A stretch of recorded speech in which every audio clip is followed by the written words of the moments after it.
They have nothing to do with it. Yeah, but it's not a job. Yeah.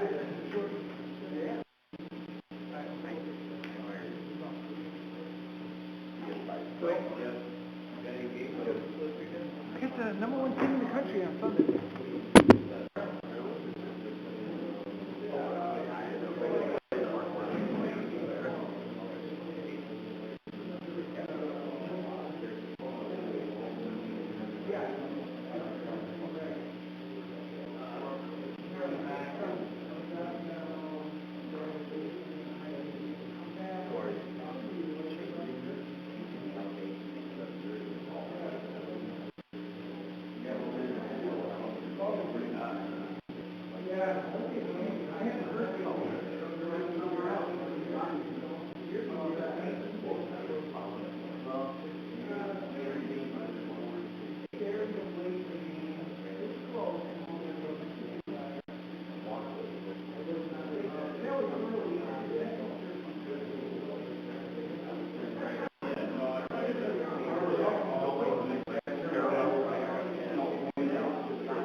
Morning, friend.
Good evening. I'd like to call the May 2016 General Services Committee meeting to order. At this time, are there any corrections, deletions, additions to the minutes? Hearing none, we'll accept them. Privilege of the floor. Hearing none, we'll close that. And tonight, there's going to be a presentation from of the BOCES Tri-County Solar Energy Consortium by John Warnick, and we'll turn that right to him right now. And I guess if you have a question, go ahead and ask during the presentation. You don't have to wait to the end. Yep. Great. We good to go, John? Very good, Mr. Reed. Thank you. Well, thank you for having me. We've been working on this program for about almost 2 years now. Back 2 years ago, the BOCES was being hit up with a lot of developers coming in, wanting us to install solar to generate electricity at our school, and we were getting pricing all over the place for doing it. And as we're sitting there talking afterwards of one of the presentations, we thought there had to be a better way of doing it. At the same time, there was a grant opportunity that came up through NYSERDA. We applied for it. We were awarded the grant about December of 2015.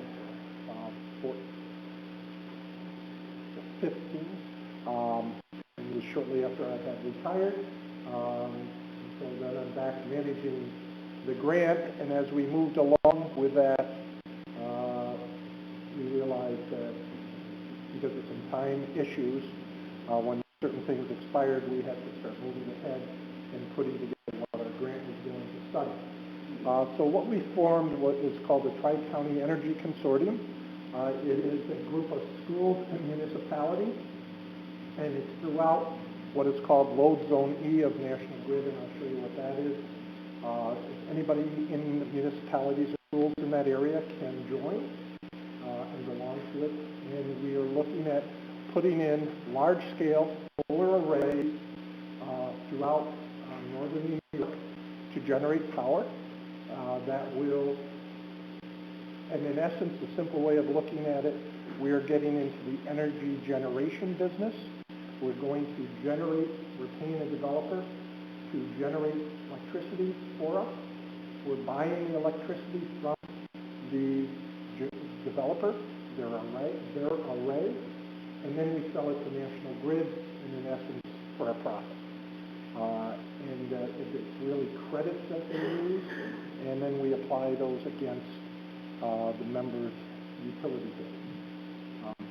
Back in 2015, there was an opportunity to, or 2016, there was an opportunity by the beginning of May, if you filed an RFI or through certain other things, you could lock in what were called remote net metering credits. It was a program by the Public Service Commission, and it's the only way this program works. And what it is that they go into more detail, but basically they set a tariff that the power gets sold to National Grid at a specific rate. And it fluctuates on a daily, and it's basically a monthly average that you can use, but it does fluctuate.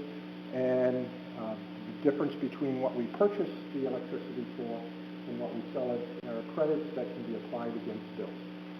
We're looking at putting in, right now we have in the initial membership roughly 55 schools and municipalities in the three-county area, Jefferson, Lewis, and St. Lawrence County. We have one entity currently in Franklin County, that's Salmon River Central School District, and 4 school districts that have expressed interest down in Oneida County. JCC, City of Williamsburg, a bunch of towns have joined, but it's heavily schools, and we have been pursuing Jefferson County to belong to it also. We have approached St. Lawrence County. Let's just say that they're difficult to work with, but we'll leave it at that. And I don't see them belonging to it at all. So that's basically what, and I'll go through the PowerPoint as Mr. Reed said. If you have any questions, please feel free to ask them. We set up a board of directors, and each entity that belongs, it has a vote. This is modeled after the consortium we are in with healthcare and workers' comp, where we share risk and costs and keep everybody's prices down. And then the board of directors made an executive committee. These are the current members. There is one change just recently in that. Actually, I took it out. In the executive committee, Fred Hall, who's the superintendent of schools at Sackett Harbor, is the current president, and they appointed me as the executive director of the group. And so you may know some of these people. We applied for the grant. We're looking at saving money. That's what this is all about for the members involved, using remote net metering. If any of you have solar at your own residence or anything, or thinking about it, that is net metering. If you followed in the paper, Indian River schools and their issues they're having, they're doing net metering. It's behind the meter, and we feed in, and technically the meter runs backwards. grid for storage. We looked at different models to use when we went in and started this, including third-party ownerships. And what most every developer is looking for is what is called a power purchase agreement. This is a contract that we will end up signing that we will promise to buy power from them for 20 years at a fixed rate. There's different models out there.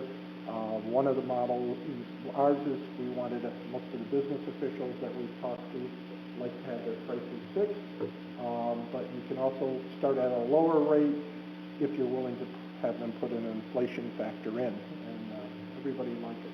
Everything's fixed for that time period. Grant was to see the feasibility of doing this. Early on, we realized it was feasible. We were at a couple conferences where trying to figure out how public entities could access the federal and state tax credits. We learned how to do that.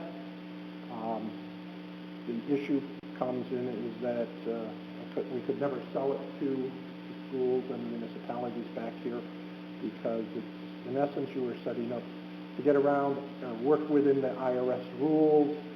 You would have to set up some dummy corporations, and it just was sounding really sketchy to us, and so we didn't do anything like that. We formed a nonprofit energy consortium. It's based on an intermunicipal agreement, which we probably have signed for different types of activity. We do that a lot within schools, and as I said, it's modeled after a healthcare consortium. This remote net metering credits are only allowed to be used within the zone that we reside in. And we're in load zone E. It goes from up above Messina and Chateauguay up in Franklin County all the way down into Delaware and further. So any entity theoretically in that area could be involved. We have not pursued anybody predominantly only in the 3-county area, and because of the relationship with the BOCES down in Oneida County, we have 4 districts that have expressed interest. This is just a picture showing you, people say solar doesn't work here. Solar does work here. It is effective. It's not good if we're in the southwest, but it is effective. In fact, most of the places we're looking at placing the arrays are probably going to be in St. Lawrence County and north of Route 11. The solar potential there is a lot better than in Watertown, and so you want to maximize your generation because it minimizes your fixed cost. You've probably seen arrays. I heard somebody mention Davidson Ford. They have a big array behind their place. Both these, hopefully, by this summer, you will see an array going in there. It's 2 megawatts, 2.5 megawatts DC in size, but it's made up of a bunch of panels. Each of these arrays, and the reason we're doing it the way we are with this consortium is that there is economy of scale, trying to make it more cost effective. Many of the schools and municipalities are small users of power. And because of some fixed costs with National Grid, it doesn't really come cost effective until you put in the maximum size that is allowed by regulation, which is 2.5 megawatts. They typically cover 10 to 12 acres of land. There's roughly 8,000 panels in each one. The approximate cost is about $5 million per array that goes in. If everybody, and that's where we're at now, and I'll talk about it a little later, but if everybody stays in, we need roughly 60 to 70 gigawatts of potential generation. And that's about 25 different sites around northern these arrays. We're predominantly trying to use public land. We don't have as much as we want because there are certain requirements that the developers look for, and one of the big ones are three-phase power being available, flat land, no wetlands, do they have to comply with the environmental regulations? One of the sites I know our developer is very interested in and has had conversations with is with the FAA. It's using the airport in Jefferson County. There is land available, and the FAA is interested in doing it too. If you've flown out of Watertown into Philly, as you come in, you will see large arrays on their property. Land, but they have specific requirements. So we're looking at that site, and it also has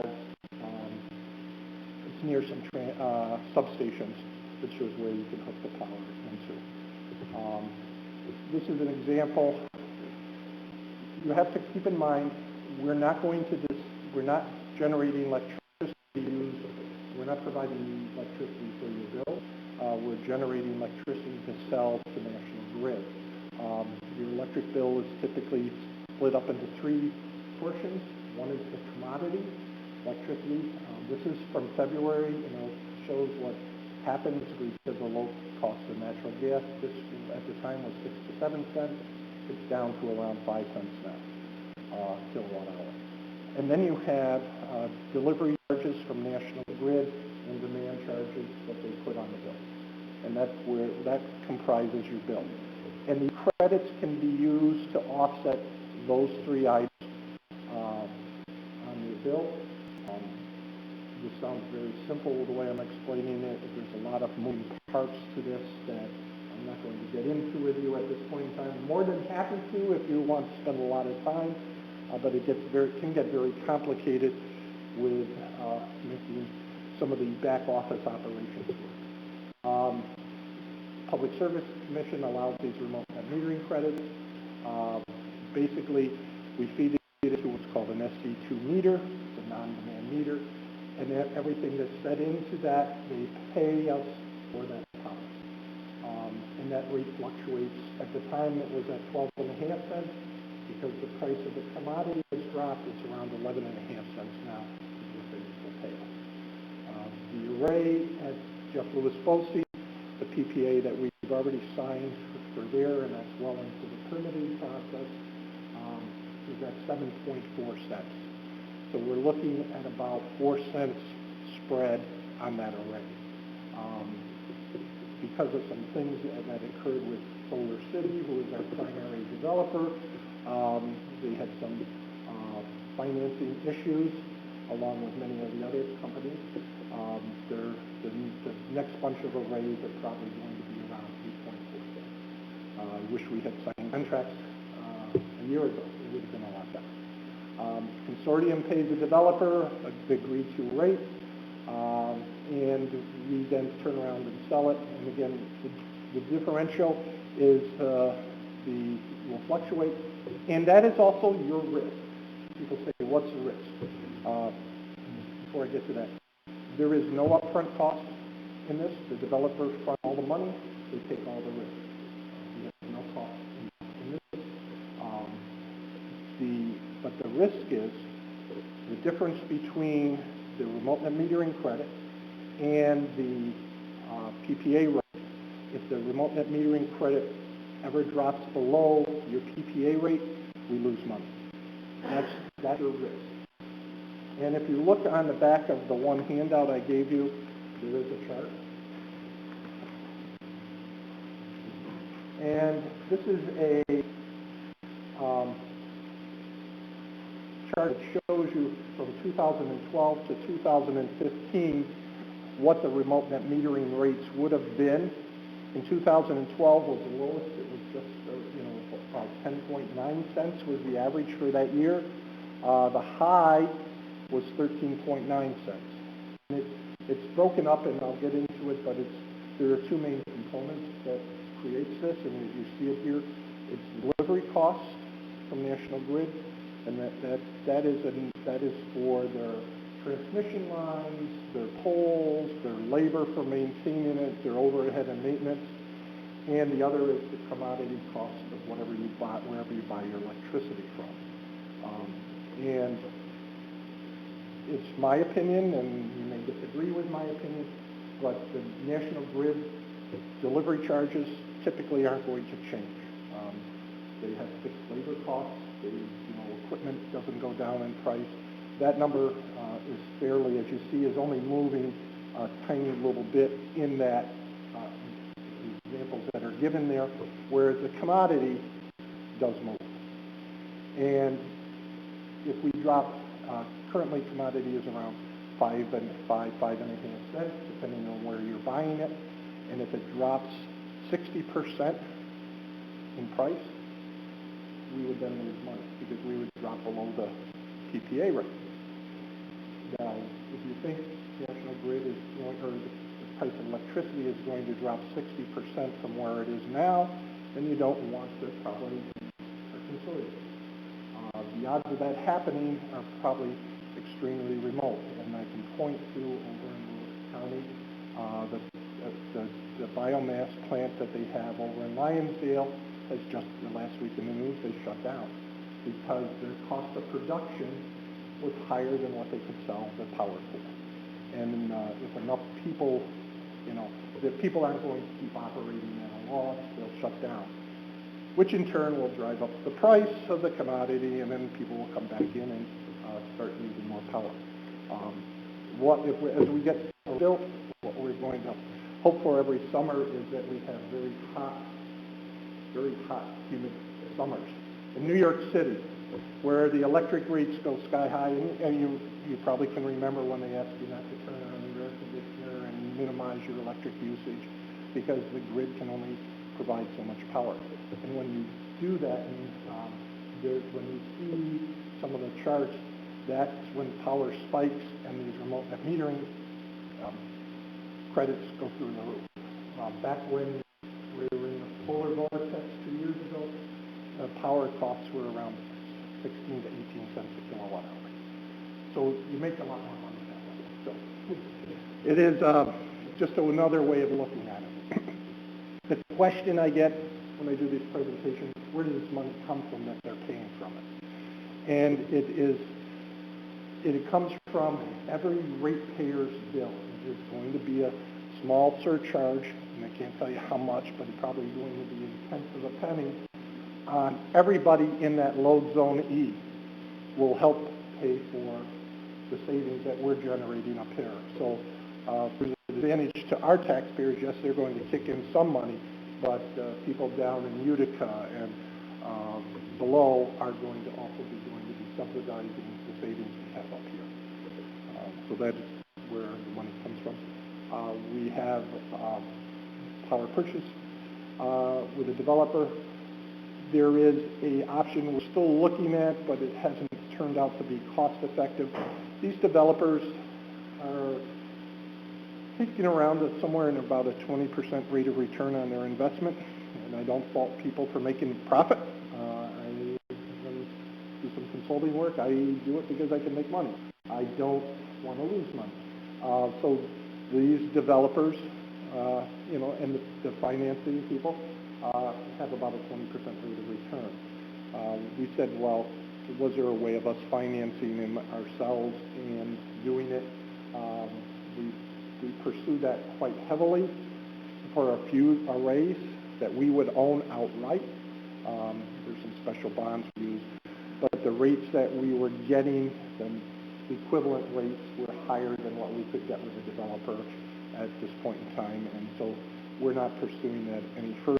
And with schools, they have another option if they have land available to them. The power purchase agreement, 20-year contracts. There's no cost to anybody involved. Developer is required to maintain and operate the arrays. He assumes all risk, does all work, and is owned by the developer. I get asked all the time, well, what happens if they go out of business? Or what happens if they don't produce power? How much do we owe? And we only pay for the power that they produce. If they don't produce any power, we don't owe them a penny. It's only what comes through the meter that we can sell. That's what we pay for. So if they have a major impetus to make sure that the array is operating fully at all times. That's their job. If the company goes bankrupt and the array shuts down, again, it is not, we don't owe them any money because it's not being produced. People say, well, what happens then? And I said, you just go back to paying your full electric bill, that's all. Nothing's really changed. It may not be that bad of a thing that if the developer went under, if the array is working properly. I know, talking with our business official, I don't know where the money would come from, but probably approach whoever's holding their paper and offer them a couple dollars, pennies on the dollar to take over ownership of it. Because if it's working, let's own it. And they might bite on it, but more than likely they'll just find somebody to come in and operate it for them, and it'll keep working. At a 20-year contract, there's many options. One is you can renew it and extend the contract if it's still advisable and you can reach agreement to doing that. Their risk lasts in excess of 30 years. You can have them tear it out and take it away. They're required by their contracts to put the land back to the way they found it when they're done, or we can buy it from them at that point or various times along the way directly from the developer. It all depends on how much risk the group wants to take on. We talked about the design build. This is the BOCES, and this has changed since I put this slide in February. This is on the western side of our campus. It's behind what is the special ed building, if you know where alternative ed building. It's called ACES. It's behind that. Currently what's happening is about the bottom half of that shows the array is now moving to our other side of the campus next to Best Buy, or not Best Buy, but to Bed Bath & Beyond in that area on our property, and that's where it's going.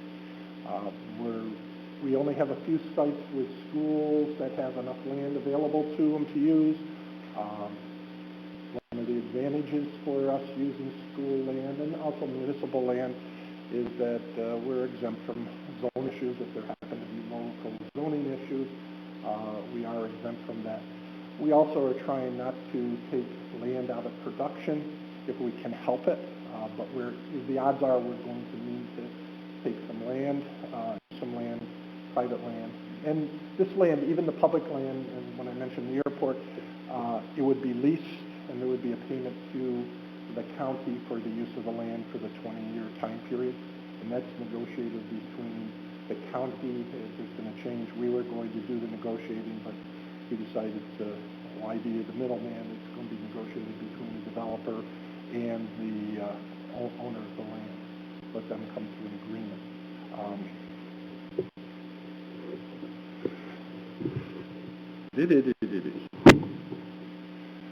Okay, shutting down, and it's going to reconfigure. So we'll move off of that into alternative PowerPoint presentation.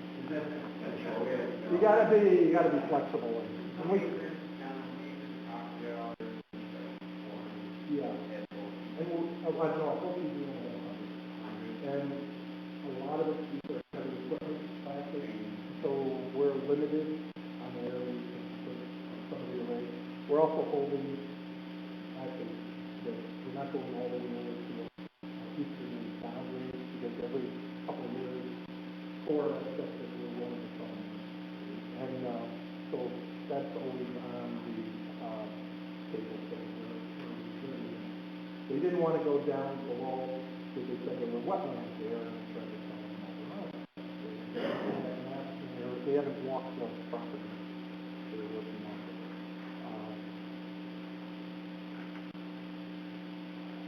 So I'll skip the single pay issue. It's just a way of maximizing some savings. It's something that we will work through internally.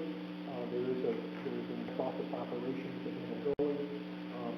The remote metering, the way that this works is all the meters have to be air controlled.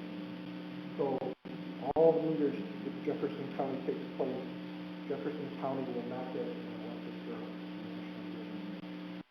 You're taking ownership of the meter, the meters will come to us. We will deduct the credit, we will pay the bill, and then we will bill you back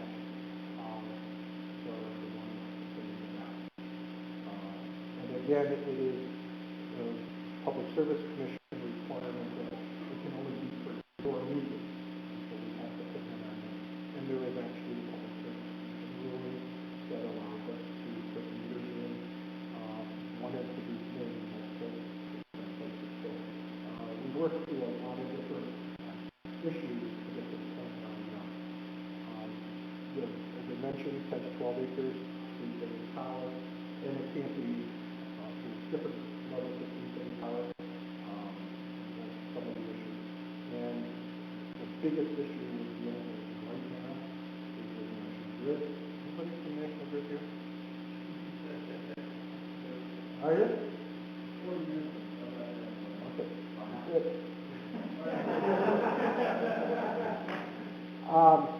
National Grid is not fond of this utility. Except this one, and I have a array in my house, and I readily admit that it's very nice that I can use them as storage. This is not storage, and this isn't really costing them any money because it's being paid for by ratepayers, all different local ratepayers. So it isn't, it's like if you remember back to the first ruling from about 15 years ago when National Grid got into it wasn't their fault, but the federal government came down and said that they had to buy all this power from cogen out there. They built one cartridge and built one shop in St. Louis County, and it was killing National Grid. And we paid for it for years. Because it came out of their pocket. This money isn't really coming out of their pocket. Actually, there is in each one of these arrays, they budget around $200,000 for improvements to the grid to handle what we're putting in. So, in my opinion, we're hoping to pay for some upgrades that probably should have been doing anyway. So I got to be careful. But it is, and they do have some valid concerns because the grid in places cannot handle use of this power. Up in St. Lawrence County, Ray that we were working with kind of school district, National Grid, yes, you can put the power in there up to 1 megawatt, but they needed to make it cost effective, they needed to put 2 in. But there isn't a load in the area to get to take the power. So besides having 3-phase power in the land, you need a place where the power can be used so that it isn't overloading your system. In fact, in Ogdensburg, where the city is putting an array right now in National Grid procedure, they said they can't handle any more than the way it's set. So it needs some special sites up in the county. So, but they go through a long process in doing it, and we have until that's this past December they extended federal tax credits, which is one of the big drivers for this and for the wind. That took that issue away. But the remote meters they expire at the end of 2017, and we have to be under construction by that time. If you go into 2019, you have to be under construction. As I said, we're going to the last page. We're probably at 55 members. It shows 44 members. We have a board of directors. And the bottom line is and then just real quickly, this is my sales pitch for using solar. This is at my house. I have a 7 kW array at my house, and there is my actual bill from August of last year to September. National Grid is used as a storage system, and so most of the production occurs spring, summer, and fall. You build up a credit, and you use that to carry you through the winter. If you look at the halfway down on the right-hand side, my monthly bill is $16.19 for electricity. That's what I pay. And it's not that I don't have a freezer or a refrigerator or televisions or I have all those things. That's what I pay. power with my array. Instead of the grid, but you'll see the bar graph at the bottom. You see testing my usage occurs. A lot more light, circulating pump the line, and the production is not as well. On the next page, you will see that it shows in the middle of the page what is called a cumulative credit. I have built up 24, at that point in time, I have built up 2,400 credits to get me through the winter. It came out of this winter with about 2,000 kilowatt hours of electricity left over. They freeze up with you once a year. They buy your excess off of you at wholesale rate. And so I have a credit that I use to pay myself 3 or 4 months. That's $16. So that's how that works. And people say, well, what's the advantage? If you go one more page, this is a proposal that was put together for somebody else.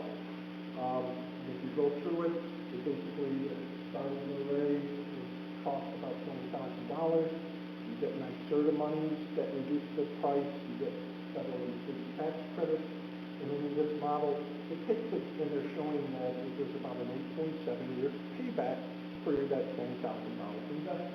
Because the solar payback. Why do we have this payback? And I don't like using that term because what's the payback of your refrigerator? What's the payback of your television set? For this, they really don't have payback. But in this array, they're netting that they have about left about $2,000 in cost after they take the NYSERDA monies out and the federal and state tax credit. So they're actually, the person is investing. And if you look at this as an investment, strictly as an investment, it's about $8,000. And this person is going to save $733 a year with that $8,000 investment. Or he earns $733 in savings. And that's, running in the neighborhood of 9% rate of return on his investment, on his actual outlay. Now, maybe you guys can get that somewhere, but maybe, but I don't know what type of investment you can. So, in fact, in Florida, it's an interesting one we follow in the literature down there, is that environmentalists are pushing changes in Florida for solar, and so is the Green Party trying to push the changes. And they're coming at them, and they're agreeing to work together because one, they want to save the environment, and the other side, we're saving money and energy. And so they're coming at the thing that we want to save. So that's my sales pitch of why solar is good for an investment for you. Questions? How does the percentage of the loading versus what PPA is,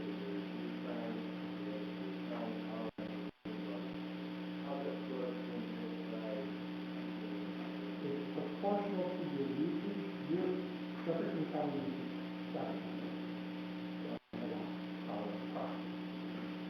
Let's say you just have a consortium that has 20 megawatts of power, or 21 megawatts of power production. You would get a third of the credit.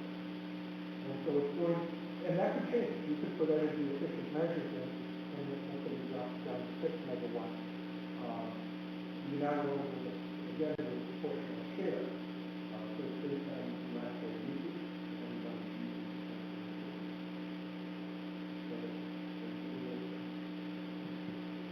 no storage whatsoever? No storage, nothing. No time, 6 megawatts.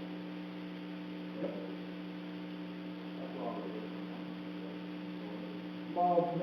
Well, storage was when the solar was really starting to go off the type operation. Then we went to inverters so batteries are an issue.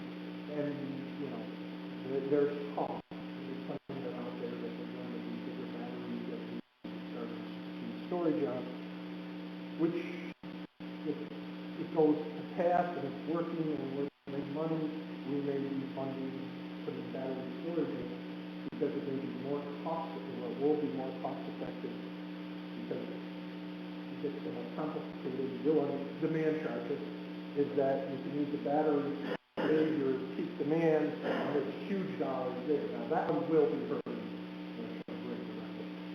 because we'll take away the demand, the demand charges. But you can use batteries for that. But that's, I think that's all fine.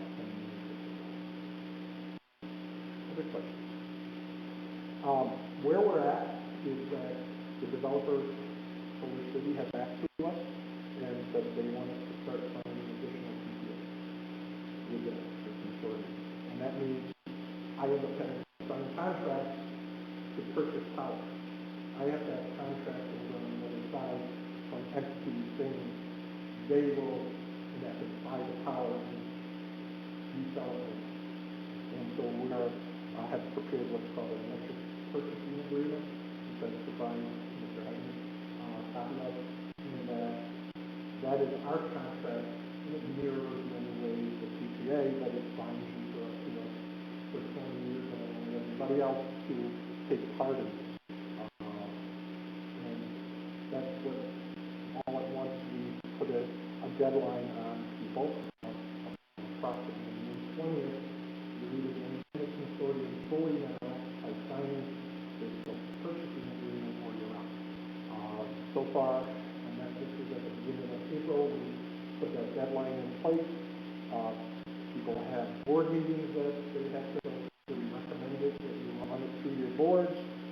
Talk with Mr. Hagan, and we feel that we can extend your situation so you make a decision one way or the other within a reasonable amount of time.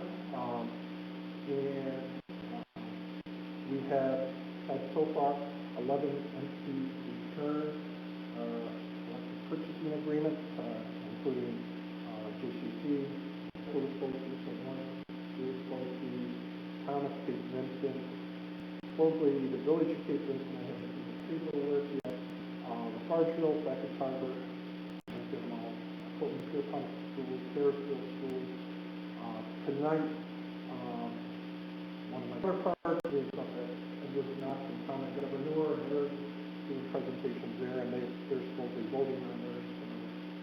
Somebody else is that on the web, or for school district.